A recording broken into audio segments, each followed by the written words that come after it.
എഴുതി ഫലിപ്പിക്കാൻ ബുദ്ധിമുട്ടുള്ള ഒരു വിഷയമാണ് പ്രണയം. തീർച്ചയായും ക്ലീശകളും ക്രിഞ്ചുകളും പൈങ്കിളി എലമെൻസുകളും കടന്നു വരാൻ സാധ്യതയുള്ള സബ്ജക്റ്റ്.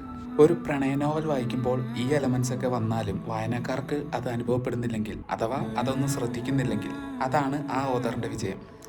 പുതുതലമുറയിലെ എഴുത്തുകാരിൽ വളരെ കുറച്ചു പേരെ ആ ശൈലി പിന്തുടരുന്നുള്ളൂ. അതിലൊരാളാണ് ജയലക്ഷ്മി ചേച്ചി. ജുവലിന് ശേഷം ചേച്ചി എഴുതിയ മനോഹരമായ ട്രയാങ്കിൾ ലവ് സ്റ്റോറിയാണ് ഡിയർ നീരജ്. ജുവലിനേക്കാളും എനിക്ക് പേഴ്സണലി ഒരുപാട് ഇഷ്ടപ്പെട്ട നോവൽ.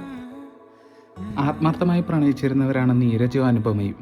പക്ഷേ വിധി അവരെ അകറ്റി. ആ സമയത്താണ് മധുമിത നീരജിന്റെ ജീവിതത്തിലേക്ക് വന്ന് അവരൊരുമിക്കുകയും ചെയ്തു. വർഷങ്ങൾക്ക് ശേഷം ഒരു ആക്സിഡന്റിലൂടെ നീരജ് കോമയിലാകുന്നു. അനുപമ നീരജിന് ആരായിരുന്നു, മധുമിത നീരജിന് ആരാണ്, ഇതൊക്കെ ആ സിറ്റുവേഷനിൽ വളരെ മനോഹരമായാണ് ചേച്ചി എഴുതിയിരിക്കുന്നത്. നീരജിന്റെ സ്പെഷ്യൽ ഡെസേർട്ടായ മിറാൻഡയിൽ വാനില ഐസ്ക്രീം ചേർത്ത് കുടിക്കുന്ന പോലെ നമുക്ക് ഈ കഥ വായിച്ചു തീർക്കാം. ഇനിയും വായിക്കാത്തവരുണ്ടെങ്കിൽ വായിക്കുക. DC ബുക്സ് പബ്ലിഷ് ചെയ്ത് ജയലക്ഷ്മി ശ്രീനിവാസൻ എഴുതിയ ഡിയർ നീരജ്.